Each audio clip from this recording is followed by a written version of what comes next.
Hi, just a moment.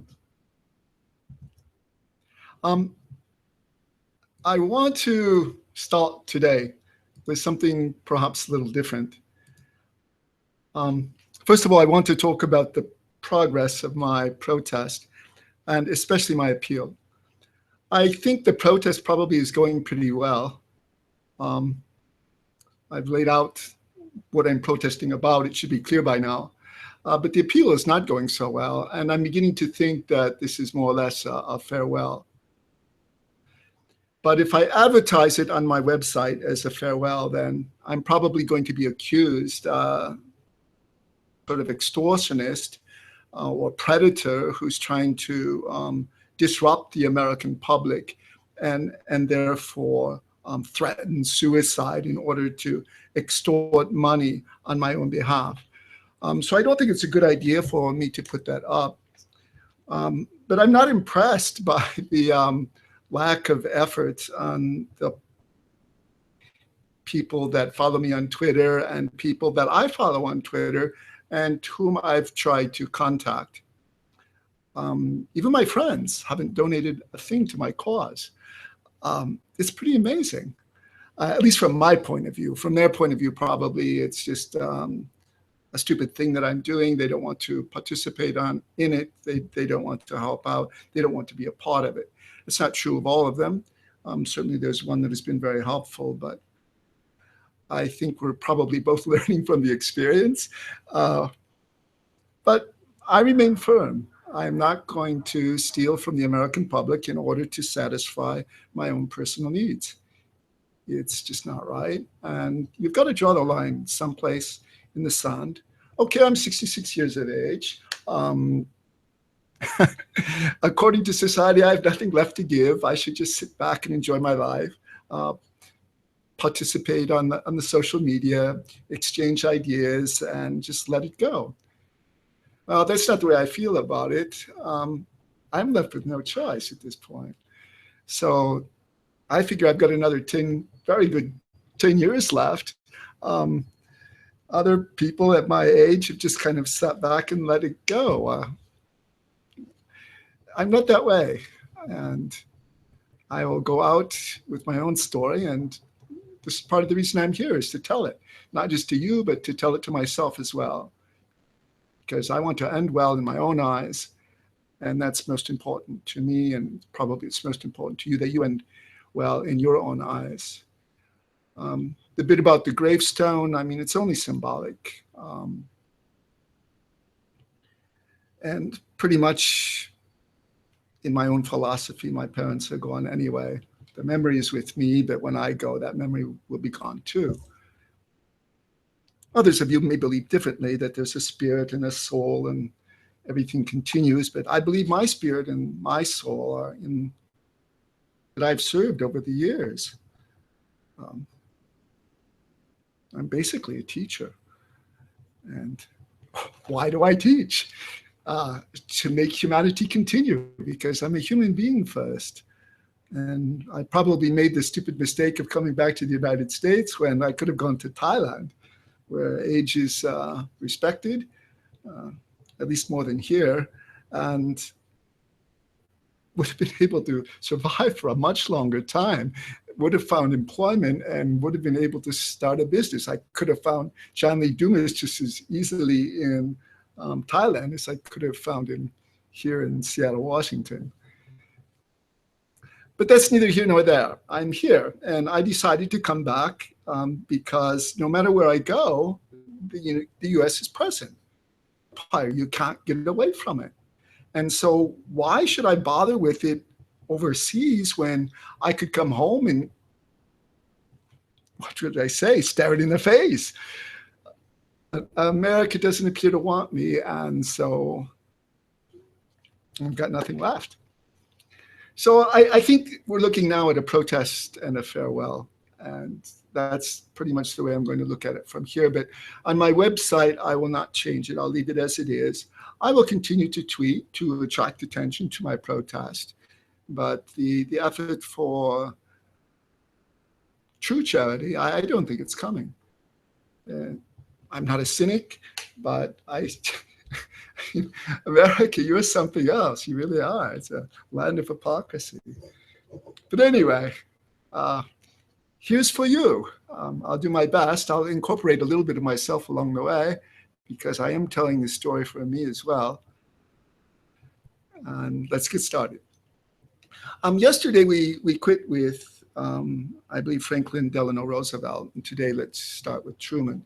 The important thing that I want to recall from yesterday is the progressive movement, the idea that it's not dangerous, government is good, government does not pose a threat to society, and the bigger the better. The more government can do, the less the individual has to do. He doesn't have to give charity. He just allows himself to be taxed and let government provide the charity. Well, anyway, we talked about that yesterday. And the other thing that we talked about yesterday was the idea of negative law and the idea of positive law. The idea of negative law is that the government there is to punish. It's punitive, and that's all. In circumstances where property rights and the rights of the person cannot be well defined. And that's when laws do have to be written, and that's the purpose, at least the original purpose of Congress. Obviously, it's not that way anymore. We have this thing called positive law where government tells we, the citizens, what to do. We, the so-called sovereign people, lie in contemporary America. Hypocrisy, America. It's all yours. I'm trying to help you fix it, but if you reject me, that's your choice. All right, so start with Truman. He was in office between 1945 and 1953.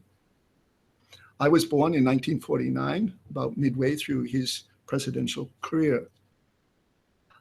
He's a very important president, and so when you think about what happened during his terms, he's not terribly celebrated. We usually think of Eisenhower if you're a Republican, or Franklin Delano Roosevelt if you're a Democrat, and Truman is kind of ignored. But why? I mean, I'm going to go through a list of things that he was responsible for. He was sworn into office in January of 1945. Franklin Delano Roosevelt suffered from, I believe it was a stroke that did him in. And in May of 1945, 4 months later, February, March, April, May, 4 months later, Germany surrendered to the Allies, and Germany was partitioned, parts. It was split among the Soviet Union, the French, the British, and the United States. And this set a pattern, if you will, a geographical pattern that was likely to result in problems. And certainly that's what happened. You have four completely different powers ruling over a completely different people. I mean, how can problems not occur? And they certainly did. Then as soon as Germany surrendered in May, count a little bit further, May, June, July, August, 3 months later, 2 atomic bombs were dropped on Japan in Hiroshima on August 6, 1945, and Nagasaki on August 9th, 1945. I mean, looking back, the dropping of these bombs was certainly not necessary, but it certainly put America on the world stage. Here we are. We're the only person who's ever dropped an atomic bomb, and beware, world, we're coming to get you. That's what we did. Then from 1945 until 1952, Japan became America's carrier, if you will, in the Western Pacific. It was just convenient to stay there, and we're still there today. There's at least 3 or 4 bases that I know of certainly the bases in Yokosuka and the bases in Tokyo, and there's a base in Okinawa. Other bases as well. Those are the only three that I'm very familiar with. And they're mostly disliked. They're not wanted by the Japanese people, but they're very much wanted by the Japanese government. Recently, Donald Trump has said that the Japanese, the Koreans, the Germans, NATO in general, that no one pays their fair share. I don't think that's true of Japan. It's paying probably more than its fair share. And it's useful for Japan to hide under the American nuclear umbrella because their constitution does not permit the military. They're under their constitution, they're allowed a defensive military, but nuclear weapons are certainly offensive in nature. Delivery is offensive. You're not going to explode one on yourself, so who are you going to explode one on? On your neighbors. That's offensive. So there we were in Japan from 1945 and 1952. And why? It wasn't to tame the Japanese, because the Japanese system was pretty much left intact. Americans didn't speak Japanese, and the Japanese that spoke English far outnumbered the Americans that spoke Japanese. They had been working with Americans for, over 50 years, longer than that. Japanese pretty much did what they wanted. They just put on a show and they did certain things that the Americans asked, but the implementation of the things that Americans asked or demanded was up to the Japanese, and they did them in the Japanese way. And that's the way it is today. Lived in Japan for 9 years. It's very clear. Japanese are smart. Believe me, they're smart. They're not dumb people. But they're concerned about Japan. And their concern for the rest of the world is lack of understanding, not very great.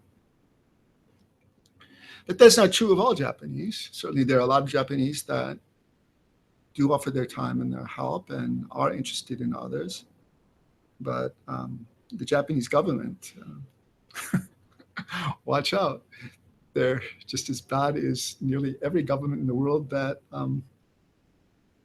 including the one right here. I'm afraid to call this my home, but I'm trying. I don't see the American government as being any better. That's for certain. Then, what also happened? 1946. This is under Truman. The Philippines were declared independent. The United States left its colony up to the government of a newly elected Philippine government. Democracy was instituted. And America retained numerous bases. It was just another land-based aircraft carrier in the Western Pacific for the United States. Remember, yesterday we were talking about Teddy Roosevelt, and I explained to you that that was one of our first overseas colonies, certainly was our first overseas colony in the Western Pacific.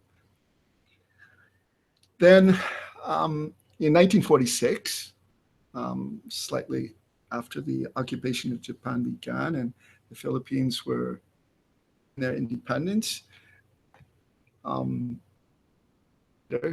the Berlin airlift began because the Soviet Union saw that Berlin was a thorn in its side. It was in the middle of the occupied area of the Soviet Union. It was an island in territory. And they wanted to, probably was part of the treaty.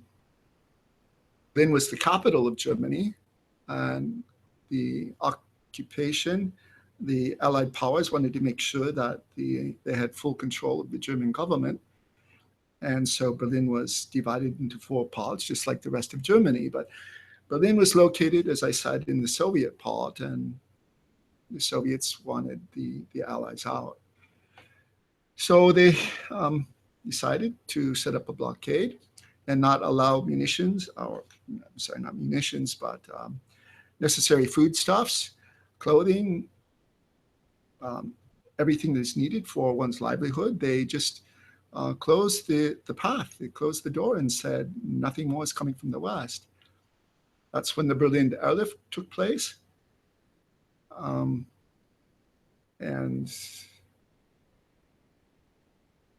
well, I guess, I don't know, most of us know the story from there, maybe not. Anyway, I don't want to spend a lot of time on it right now. What came after that was, this is in August, the Berlin blockade and airlift took place in May. And in August, the Soviet Union, its first atomic bomb. And you can pretty much say that these two events, the Berlin blockade and the detonation of the first Soviet atomic bomb, set the Cold War into place. Now, I was born in December 1949, just after these two events. So I was born in the year in which the Cold War began. I guess you can call me a Cold War baby. And what came after that? 1 year later, this is all under the Truman administration, the Korean War. My uncle fought in the Korean War, and it ended up in a stalemate. It lasted for 3 years. In 1953, the United Nations, or the nations at the time in the United States, got together. They drew a line. Were allowed to occupy the North, and the Allies, the Americans, were allowed to occupy the South. All in and of itself, and I don't have time for it here, so let's go on. Truman, on his own, decided not to run again. He had taken over from FDR. He won the next election, and he'd had enough. And you can kind of tell why. He was under a lot of criticism because of the failure of the United States to secure the Korean Peninsula. He was also under a lot of criticism for entering into the Korean conflict in the first place. What was wrong? We had an aircraft carrier, a land-based aircraft carrier in Japan. We had a land-based aircraft carrier in the Philippines. Why in the world did we need a foothold on the Asian continent? It's imperialism. There's no other way that you can think of it. It was containment. It was a policy that was started under, maybe not under Truman, but certainly under Eisenhower's, when the philosophy of containment came into being. And the Soviet Union and communist China, these were considered socialist, centrally planned economies that went to the root of modern America, which was the free marketplace. Well, as we know, although the idea of the free market was still there, it was pretty much on its way out under the Roosevelt administration. So it wasn't really hypocritical. I mean, the Cold War seemed kind of reasonable. At least at that time, it still seemed reasonable. The idea of free markets was still pretty much in place, despite Roosevelt's overwhelming effort to disturb them and replace them with central planning.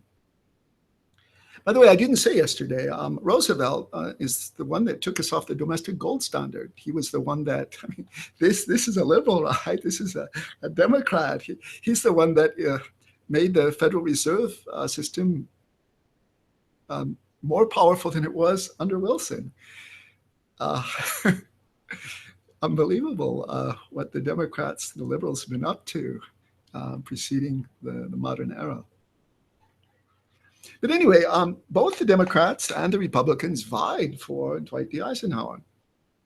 He was very well known for his activity the Western Front in Europe. He was as popular in the eyes of the American public as MacArthur. And both the Democrats and the Republicans vied for him to be their presidential candidate. He was not interested in running for political office, and he had to be cajoled to do it. But being the military officer that he was, and having the high rank that he did, he was loyal to America, the one that I'm having so much trouble identifying with right now. But he decided that he would run for president. But what he didn't do is he didn't dismantle what Roosevelt had put into place. The social welfare systems remained in place. He probably engaged in the largest single spoils enterprise since Abraham Lincoln back in 1862 with the development of the railroads. What he did is built this federal highway system. And this federal highway system, the name of the bill is the Federal Aid Highway Act of 1956. Get that? The Federal Aid Highway Act of 1956. What it really was an opportunity for the United States government to reach out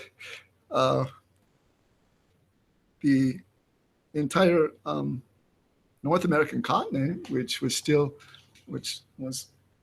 officially under the tutelage of the American government, up to Canada and down to Mexico. And he just built this highway system because that allowed the American government to go wherever it wanted easily. People were happy about it because it allowed them to travel from Berkeley, California to Boston, Massachusetts in an automobile without a lot of stops and regulations along the way. Kind of smooth travel, and Americans like that today. Necessary that the government had to do it. You look at James Hill, for example, during the time that the transcontinental railroads were being built. He built a railroad from someplace, I guess, in Wisconsin or Milwaukee, Wisconsin or Minnesota. I don't remember which, all the way to the West Coast, to Seattle, Washington. And he did it with his own money. And he did it with the Indian presence. The guy was a great entrepreneur. There was no American subsidies that were required to do that. But this is post-war America, and the Cold War had already officially started, and the United States wanted to improve its defense system. And this is one way to do it. Take a highway system. And this is what Dwight D. Eisenhower did. Then, under the Eisenhower administration, the U.S. sent its first satellite into space. This was in 1958, and I remember standing outside with my father and mother and an older brother, looking up into the sky and watching the satellite travel overhead. We were told when it would occur, and we looked up into the stars and we saw it. The space race had begun. That's kind of exciting. You know, I like science, technology, when it's the non-manipulative sort, when it's not being used on other people. By the way, during this time, what we had in my house was a black and white television set. Color television had not yet been invented. So I was growing up in a very exciting time. And Nikita Khrushchev met with Eisenhower in Camp David, Maryland, This was in September of 1959, just a little bit after the United States had made its first launch. And it seemed that the American launch was in response to the Soviet launch. After all, missiles were the way to deliver nuclear weapons. And the Soviet Union had detonated its first nuclear weapon. The Soviet Union had sent its missiles or its rocket into space, had launched its first satellite, and it had beat the United States by about 4 months. And all of this was done without congressional oversight. Totally an executive mandate. They pretty much did what they wanted. And then 1958, in July, how many months later? 5, 6 months later, the National Aeronautics and Space Administration was created. And that made the American people officially observers of the Soviet, American, Soviet, US, Soviet space race. And in 1959, 1 year after, we launched our first satellite. Nikita Khrushchev met with Eisenhower in Camp David, Maryland. I mean, we were still friendly at that time. I mean, Nikita Khrushchev was after Stalin. He was certainly not Stalin. There was some chance that the Cold War would, I mean, okay, we lost Berlin, but I mean, that was in the middle of Soviet territory. But there was some chance. And then in 1960, just a little, I guess it was in May, just a little bit after, the Soviet Union shot down a US spy plane over Russia, and the Russians captured the pilot. I don't remember the exact details as to what occurred, but did the United States have any business flying a spy plane in Soviet territory? From their point of view, yeah. From the Soviet point of view, no. And the Soviet Union for shooting down an American plane and capturing an American pilot. Anyway, that kind of disturbed the pie, and things got progressively worse after that. There was the infamous shoe incident in October of 1960 in the United Nations, where Khrushchev is said to have in the desk. I don't believe that was ever photographed. I believe if you go to YouTube, you will find pictures, but they appear to be artificially done.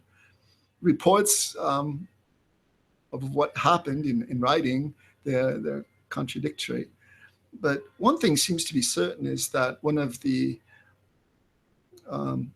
Philippine puppet representatives that the United States had helped put into place when the Philippines was declared independent spoke out against the Soviet Union, blaming it for oppression of its peoples.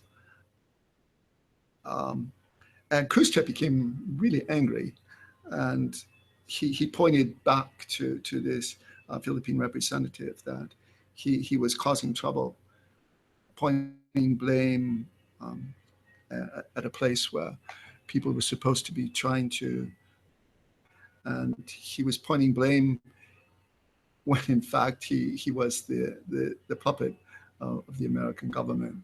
And the American government and the US government, I mean, the plane was just shot down in May, and the shoe incident took place in October. So there was a good deal of tension at the time. It was shortly thereafter, about a year later, that I moved from Detroit to Indianapolis. I lived there for 12 years. My best friend lived right next door. And when I moved to Indianapolis, it was shocking. I mean, I was just starting puberty. And my friend was my age mate. And suddenly we were split. I had no friends, 0 friends. And my father was very busy. a lot of pressure from my father because of my father's ambition. And she tended to take that out on me. That's personal history, just a little bit along the way. Anyway, things didn't go very well for me there. I was asked to write an autobiography in my English class, and I couldn't do it. I was given a second chance, but it was so tragic. It was so sad. It was so terrible. And I ended up getting an F. Probably the first F I'd ever gotten, if I remember correctly. I was an A and B student. I used to get quotas for the A's I got. That was when a quota could actually buy something. And I look forward to those at the end of every term when I was, a kid in grade school. Well, after Dwight D. Eisenhower came John F. Kennedy, and I mean, we tend to revere him in certain ways, but he's actually a kind of dubious character. He's the one that introduced the Executive Order 10925, which started the whole thing of affirmative action, where American citizens are placed into separate categories. We're no longer treated as individuals before the law, whether we're treated as members of groups.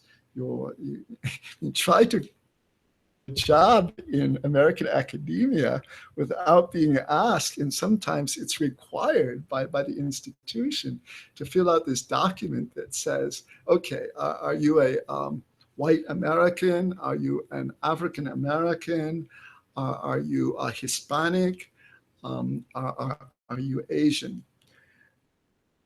This is where the American government started dividing the American people up into groups rather than treating us as individuals.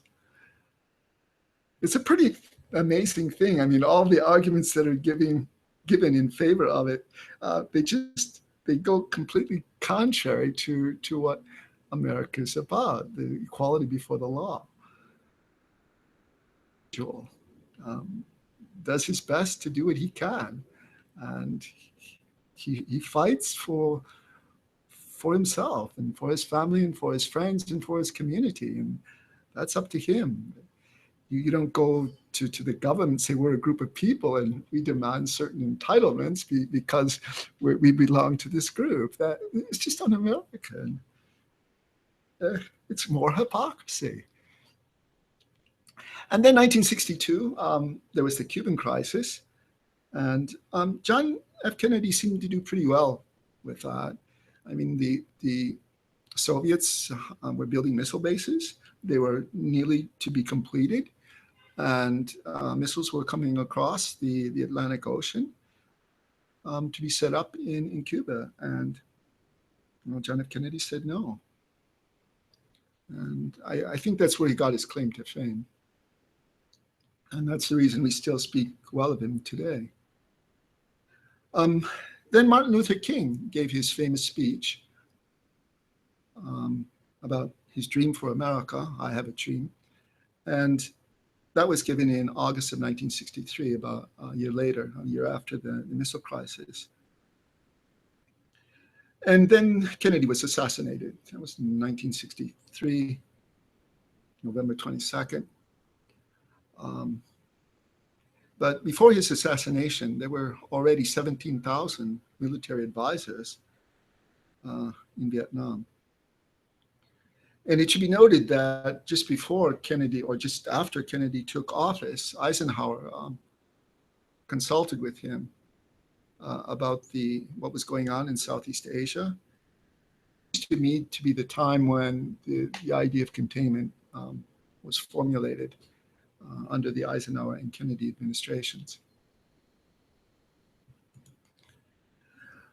Lyndon B. Johnson followed Kennedy. He was Kennedy's vice president. He was reelected, and he came into office. He was followed by Richard Milhouse Nixon.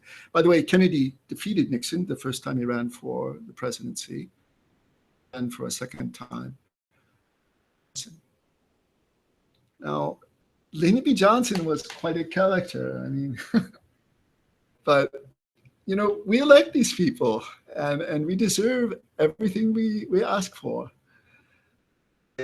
By the national press, and by this time, probably colored television was in place. I don't remember. This media was certainly growing, and Hollywood was already famous and just as strong as ever. And so the federal government a lot of opportunity to do a lot of propaganda that Americans ate up. And I don't know, we don't, it used to be in the early days that Americans were well educated. They knew what America was about. They studied Greek and Latin. They read the Bible. They were literate, and they knew freedom, the idea of negative law, if you will, was about. They didn't like it when government told them what to do. But this is Roosevelt. This is after the administrative state began. This was after World War II, which was a time of great mobilization. So the Americans, at least a lot of males, were used to being told what to do, and it just kind of probably fit into their psyche. So there we have it, the Great Society. This is what Lyndon B. Johnson campaigned on, and he campaigned against Barry Goldwater. Barry Goldwater's idea was one of containment, and he was willing to do what was necessary to contain. There was still a lot of with Eisenhower because he did not dismantle the administrative state. And Goldwater was portrayed as this militant warmonger that was going to set off nuclear bombs in Southeast Asia to tame the communists and who knows what else. I think a lot of nonsense. But Barry Goldwater also probably suffered from another problem, and that is called religious fundamentalists. Republican Party is Barry Goldwater. I don't know if he was a Christian or atheist, but I do know that he was very of government, and he spoke out against it. There's a lot more I could say on this, but just let it go for now. I don't want to make this too long. But anyway, it was 1964. Johnson was promising his great society. Barry Goldwater was close to my heart. My father was a good Republican, very devout. My whole family was very devout Republican, and so was I. And there was a 9th grade high school debate. I participated in that. And that's where I got my feet wet in American politics. Then 1965, after the introduction of the Civil Rights Act of 1964, after the Gulf of Tonkin resolution, in which the American government or the American military made an excuse to go to war against the Vietnamese. And that's our first undeclared war, which lasted for how many years? Nearly a decade. Then just after the Great Society and the Civil Rights Act of 1964 was passed, I mean, why do we need a Civil Rights Act? We've got the Constitution. If people would just interpret the laws and write new laws based upon the Constitution, we wouldn't need all of these other acts. What we need is negative law, governments that enforce property rights, not just for the rich, but for the little guy as well. The way it works, and that's the way, maybe it hasn't worked since a very long time.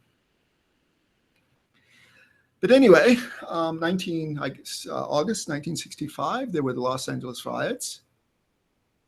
1967, there was the Six-Day War of the U.S. liberty, in which it's very well documented that Israel attacked an American ship. The United States did nothing. Johnson just let it go. I mean, at that time, I was a high school kid, right? And I saw the Six-Day War. Here are these Muslims, I was told, were attacking Israel. I had no idea how the state of Israel was formed, what the Israelis had done to the Muslims living in the area to form their state. Knew what was going on. I was subject to the propaganda of Hollywood. I went to see a movie called what was it? Julia something. The Sound of Music. Julie. And my mom took us to see that, and we were all very impressed. And here it is, the flight of poor, afflicted Jews running from the Hitlerian government through the Swiss Alps. Into it, the story. Most of my friends bought into the story. I read the Diary of Anne Frank. I believed it was all correct and proper. I had no idea at the time what the Israelis were really up to and what the American Jewish community was up to, because all Jews were in favor of the creation of the Israeli state. Quite a few of them knew that it was a wrong thing. They spoke out at the time, but their voice was quickly drowned by the rest of the Jewish community, and they've pretty much until recently remained silent ever since, which makes me very suspicious towards the Jewish community in general.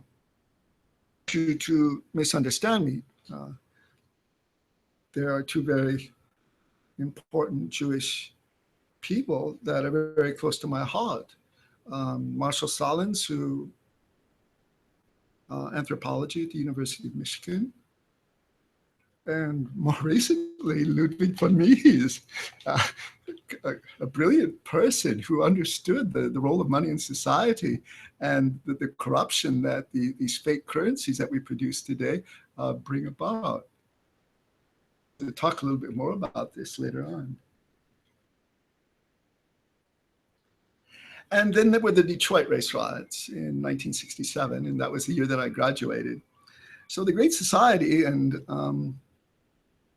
action weren't working. What they were doing is they were saying that Americans now can get together in groups and demand that the government steal from other people to give them what they want. And this is the reason a lot of Americans dislike the social welfare system, because it's stealing from one to give to another. Certainly my father didn't like it. Certainly my mother didn't like it. And I grew up in an all-white community. I mean, I had never even heard of Martin Luther King until much later. It started coming. And this was in the wake of the Civil Rights Act of 1964. It was in the wake of John F. Kennedy's executive order. It was in the wake of various calls on his Great Society. God, what a joke. Well, it wasn't working. It was obvious to a lot of people then, and it's seems less obvious to a lot of people now, more people now. So when I graduated in 1967, I rode on the Purdue freshman crew team. We won in Marietta, Ohio, but I was unable to attend because my mother suffered from a stroke. Shortly after, my father suffered from his first heart attack. My family life was kind of in shambles. My father asked that I visit my mom because she was she didn't die, but it was strongly believed that without some help from her family, she wouldn't make it through. But I did get to row in Philadelphia during the same year, but we lost. Somebody, and I don't know who on our team, they turned the oar, and we went down. Our ship just stopped. Our boat just quit. We started back up, and we actually finished. We went last, but we didn't win, and we wanted to. And so shortly after that, I was kind of disillusioned with rowing, and I joined the Air Force ROTC, the Reserve Officer Training Corps, in 1968. Remember, I defended Barry Goldwater in a mock debate in 1964, and I was I was a Cold War baby, and the Soviets and the communists is for socialism, and I was taught that free markets are cool, and I was ready to go to war to defeat them. And I was an adventurous kid. I was ambitious, and flying a jet, a fighter jet, would be what I would want to do. But I have an eye.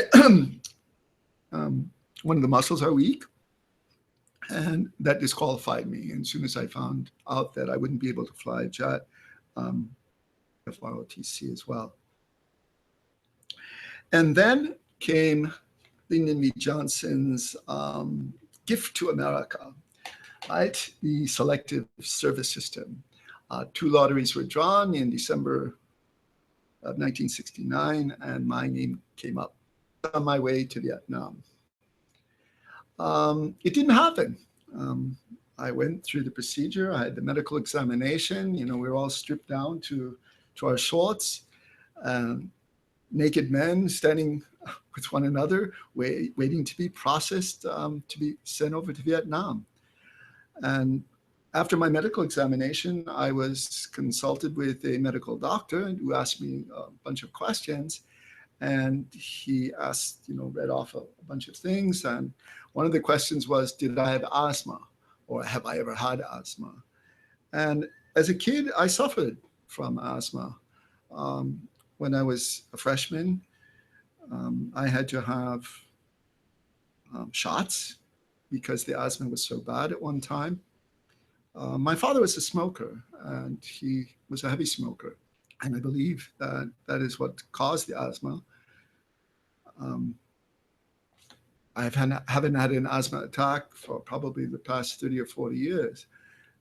My chest sometimes becomes tight, but I usually catch it right away, take a walk, and I don't feel it. But anyway, the officer told me get a better medical examination and bring back a letter that says that you are fit or unfit. I went home, I talked to my mom, and she said, Buddy, I'll take you for a medical exam. I don't want you to go to war. And so I didn't. So this was kind of a setback. Here I was, this politically involved, very active person.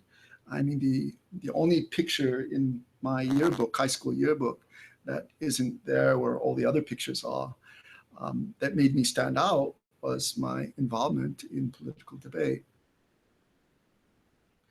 So that kind of set me back psychologically, mentally, but made my mom happy, and in the end probably was a good thing. I probably would be dead by now. But we all die anyway, and maybe I'll be dead in a couple of weeks. So I mean, that's life. Just move on. Then came Richard M. Nixon. He beat, I guess, Lyndon Johnson. Lyndon Johnson served during Kennedy's term, and then had another 4 years for himself. I don't know whether Johnson decided not to run on his own. Maybe even Nixon didn't run against Johnson. Frankly, I don't remember, but Nixon won. It was his second chance. And this was the beginning of a diversion for me. This is where I left my career path, and I left it in a very profound way. In May of 1970, I was in attendance at Purdue University as an civil engineering student with honors. In May of 1970, there was the Kent State Massacre. There were already protests in California. Ronald Reagan was governor at the time, and he's very disliked today in Berkeley, where policemen, I guess the National Guard on horseback, just caused a lot of trouble for a lot of people. But Kent State, Ohio, was right next to Indiana, and that's where I'd spent my entire high school career and part of my middle school career. So, and I was born in Detroit, so I'm from the Midwest, and I was sympathetic with what happened at Kent State. And I remember demonstrating at Purdue University to demonstrate against the massacre in Ohio. There were sit-ins at Purdue University. We were told to flush the toilets all at once, to break the plumbing system, to express our displeasure against the system. And that's what we did. I don't remember having ever broken a water pipe, but I do remember having flushed toilets. I was also introduced to marijuana at the time. And for marijuana, I took psychedelic drugs, psilocybin, mescaline. I guess they're one and the same, and LSD. And that kind of set things into motion for me psychologically. It certainly showed me a different way to look at the world and made me susceptible to other points of view that I had never experienced before. And then President Nixon, in a dear heart, declared the war on drugs in 1971. And that declaration of war against the American public has been with us ever since. I mean, this is free sovereign people. The American nation has more people per capita than any other nation in the world. Think of it. And by far, the vast majority of the people in jail have committed no crime. All they've done is broken a law that was a reaction to the anti-war movement, which was against American government policy. That kind of set me off, because my introduction to psychedelic drugs and marijuana was a pleasurable experience. It was something that I eventually quit. Common sense told me it wasn't getting me anywhere. It was getting me a high, but it wasn't advancing me professional career, even the new one that I had found in academia. But that was not a good thing. But it's part of this positive law thing started way back with Wilson in the Progressive era. And here the Republicans were doing the same. Left and right, what is the difference? It's Washington, D.C. telling the American people what to do, rather than the American people telling Washington what they can do, and giving it only rights that they have themselves. Oh, but Nixon didn't stop there. This guy was a winner. I mean, in 1971, he took us off the gold standard. Now, the international gold standard, there is a difference. So FDR, this socialist, this administrative, the one who introduced the administrative state into he came after Lincoln, but you can go from Lincoln to FDR to Nixon and Johnson, and beginning with Kennedy. Here is the state telling us what to do. But worse than that, what they're doing is they're taking away from us the one thing that we need as a free market to be stable. Um, Gold was taken away from us by Franklin Delano Roosevelt, and Nixon took us off the international gold standard, which has resulted in the instability that we see today. 2008 was one ride for a lot of people. I lost 20,000 US dollars like that. And well, I don't want to go into that. That's another story. Save it for another time. But it is important that Nixon did the other half of what Roosevelt didn't do, and that is to remove gold, sound money, from the American scene. Not good. Then Nixon did do one good thing. In 1972, he visited China, and that was pretty cool on his part. But I think he was under a lot of pressure from the American public to get out of Vietnam. And China was a way to bring an end to the conflict, because China was the big boy on the street in East Asia. And this was one way to slow down the conflict, and maybe even pull China into the world community as something more than a pariah state like the Soviet Union.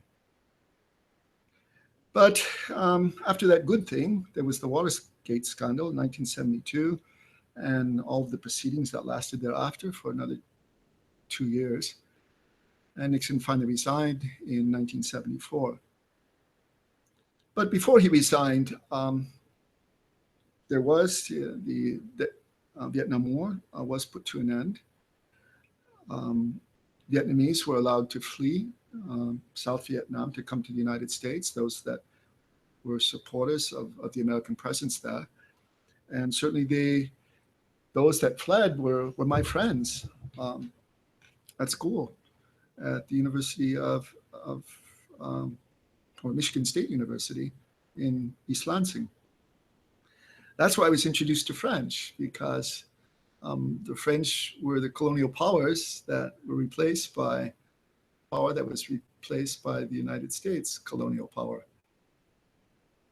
But that's where I got to meet real Vietnamese, and that's where I was introduced to French, and that has stayed with me ever since. It's a very interesting experience, because I demonstrated against the war in Washington,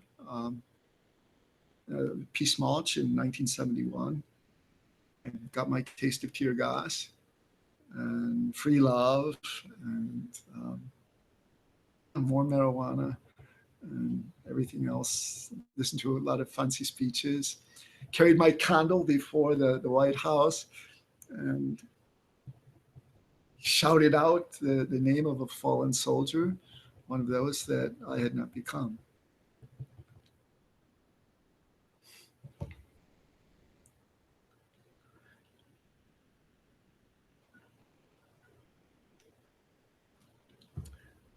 Well, America, you're not what I expected.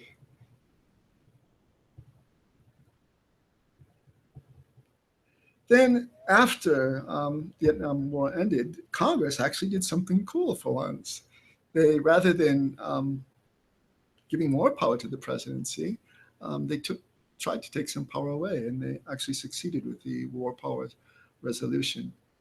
But still, that's a far cry from what the Constitution said. And the Constitution says that Congress is the one that determines whether the U.S. people go to war. There's a gradual shift from the time of Woodrow Wilson until Nixon. The presidency is becoming stronger and stronger and stronger.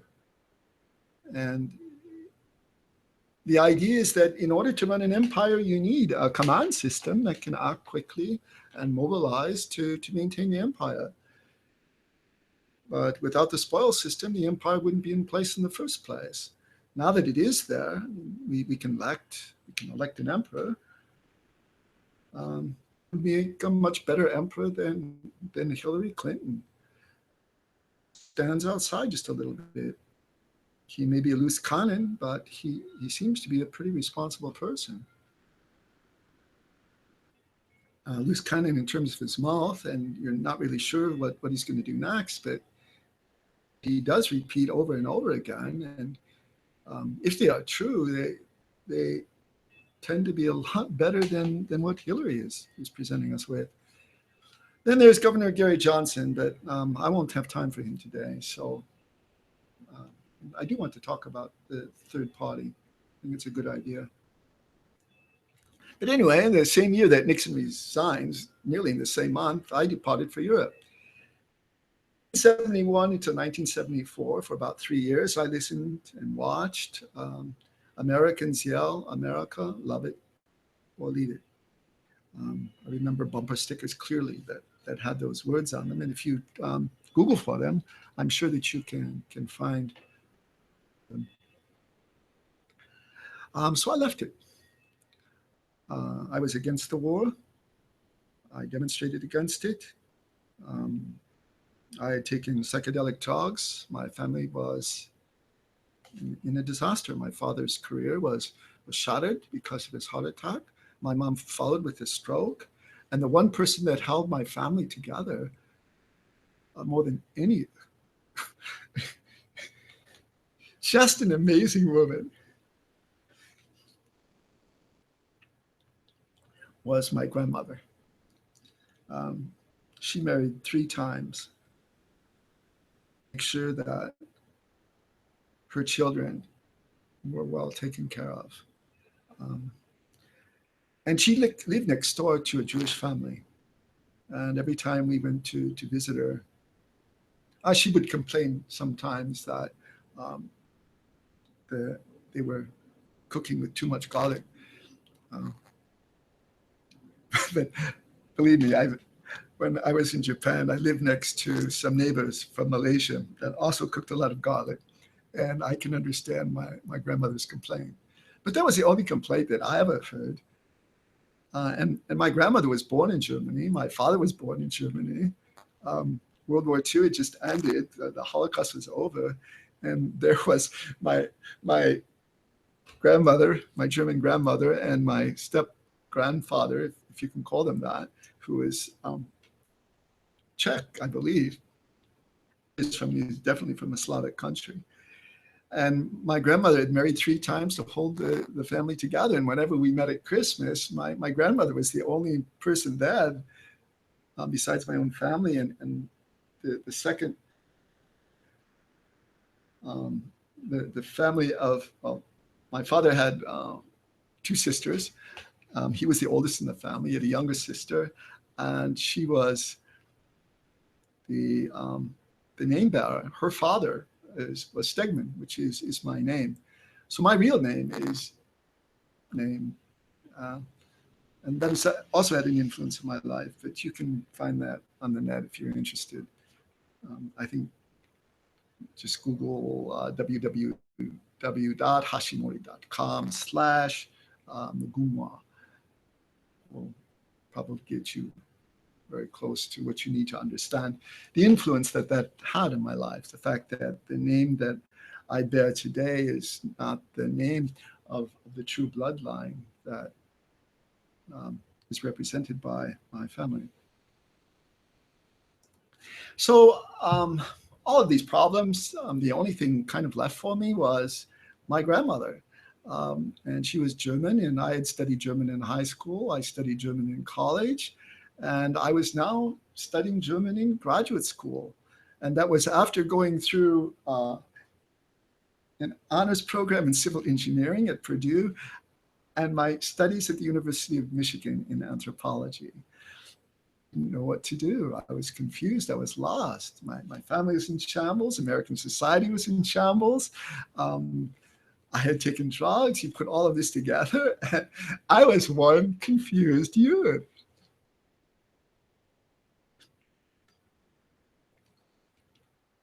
But I was ambitious, and I had my own mind, and through. And the way I did it was I went to Europe, and I got to look at America for the second time. I'd been to Europe once before, but it was just kind of a taste for 3 months during the summer. My father was a manager, general manager of a Ford plant, so he knew some important people in Germany. And he got me a summer job in Germany. So I'd been there for 3 years. But this time I left, and I left for a pretty long time, nearly 3 years. And I got to see America for the first time from another culture's point of view. And Germany at that time was quite socialist. Free markets were there. Actually, Germany was quite a bit like the United States. It just had a lot of sites, the buildings, the landscape. It was very European, very different from Detroit or Indiana, where I had grown up. And it was my first chance to see the culture from which my grandma and my father came from. And I crossed into the Eastern Zone, which is also a very important experience. I got a brief taste of what it was like. There was a world of difference between the standard of living between the East and the West. I talked to many people there,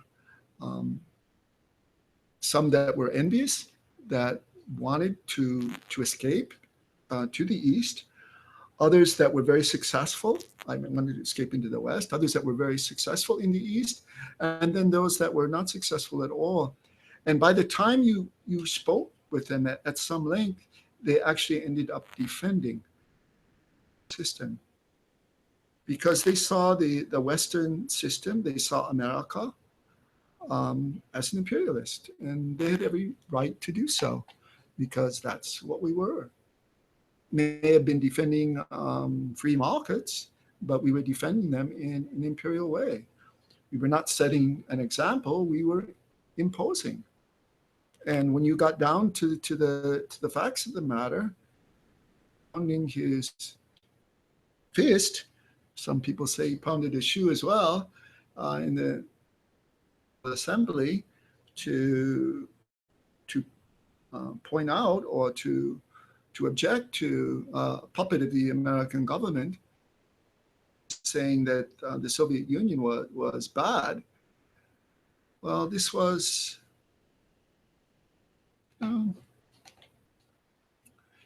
reasonable.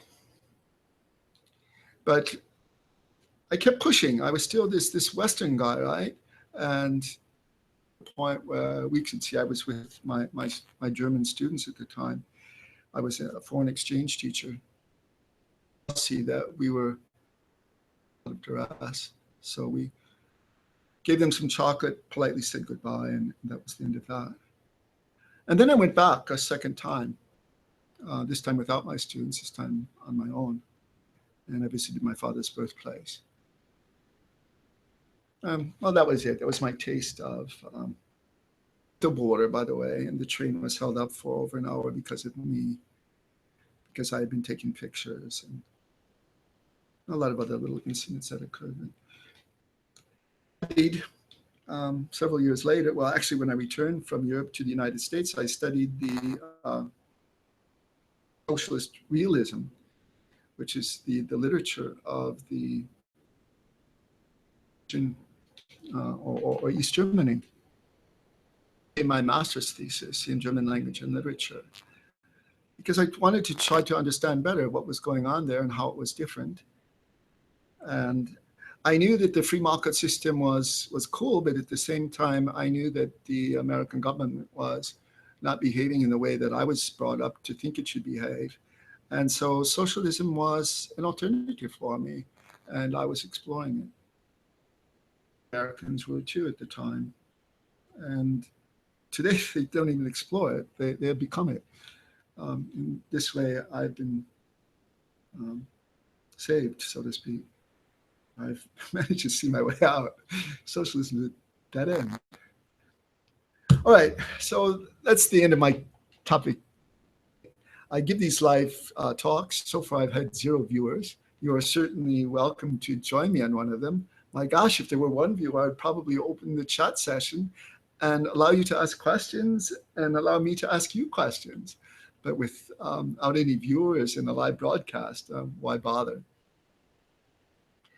So let me finish with Patrick Henry once again.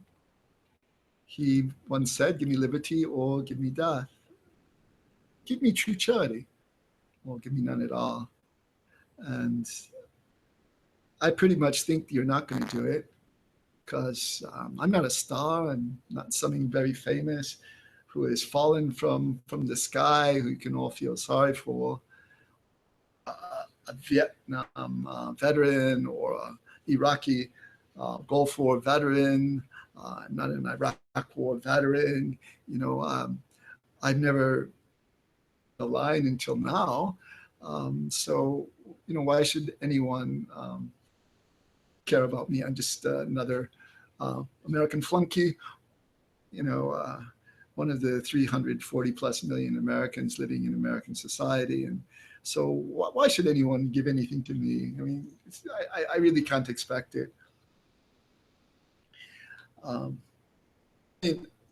I don't even believe in God in the way most people that would be charitable believe in God.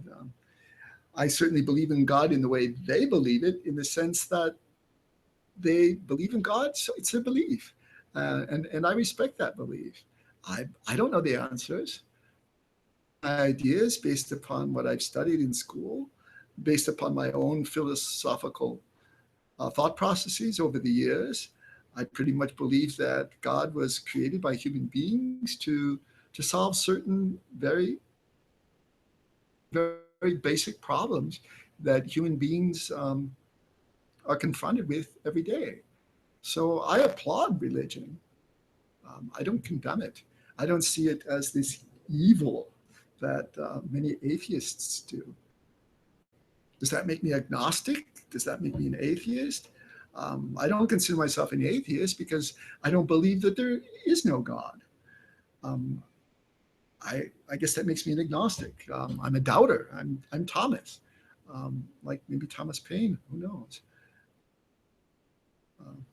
But anyway, I look at Christianity in the same way that I look at Buddhism, in the same way that I look at Islam. World religions, they go beyond national boundaries. They provide people with guidance, people with charity. The Saudi government is one of the most charitable governments in the world. The system just does a lot of very good things for a lot of people. There's a bit of trouble in Yemen right now, and the Saudis are being blamed for what's going on with ISIS and all, right to their own national defense as well. So on my way out, probably. So I'll say see America for today, and then I'll probably say this is the 3rd day, or the beginning of the 3rd day of my starvation, my hunger strike. I've discovered something about it that might be of interest to you, is that I thought it would wear me out really quickly. And it's not. What it's done is it's made me more alert. And I've suffered quite a bit emotionally going through this, but when you take a stand, you take a stand. And this is part of the reason I kind of identify with American servicemen at this point, is out there that really went into the wars that they fought with a good heart. They're doing it for their country, something that they believed in. Then they come back to the United States, they're not appreciated, and for good reason. These are people that don't go to the wars, understand that they're imperial wars for profit. They're not wars to defend America against its enemies. The enemies are within. The enemies are the socialists. The enemies are the warmongers, the profiteers. The enemies is our banking system. So I'm very sympathetic with them at this point. Um, so that's the reason I think that I'm dying as a martyr. And you might not think so, but I think so, and that's what's important to me. And I'll finish it as I wish, with or without you. Anyway, I hope to finish it with you. I'm not down in life, and there's still a lot of life left in me, and I'm willing to keep up the fight, but I cannot do it from where the system would place me, and I'm not about to. It's just would be survival is not my goal. My goal is production. And if my life is going to be about survival, then I'm no better than any other animal. And I don't want it. I would rather die in the human spirit, that is for principle, something that animals can't do, and something that even you can make use of. About America, it's just that America is so hopeless at this point. And I really wonder how it's going to end up. I know where it should go, and therefore I can still contribute. And I think I've got quite a bit of talent left. I can become a much bigger voice if only I were provided with the means to do it. Look at my websites. The www.nudge.online, that was created in a week. As good as I could have done had I had a little bit more time. There's very little use of JavaScript, and JavaScript is a very good tool. And if you now go to the grammarcapid.com, there you'll see JavaScript, there you'll see PHP, there you'll see MySQL, all working in the WordPress format. That was installed by me. That will be improvised by me if I can hold on. But I can't do it without your help, America. It's up to you. I've made my decision. You've got to make yours. I'll see you. Have a good day.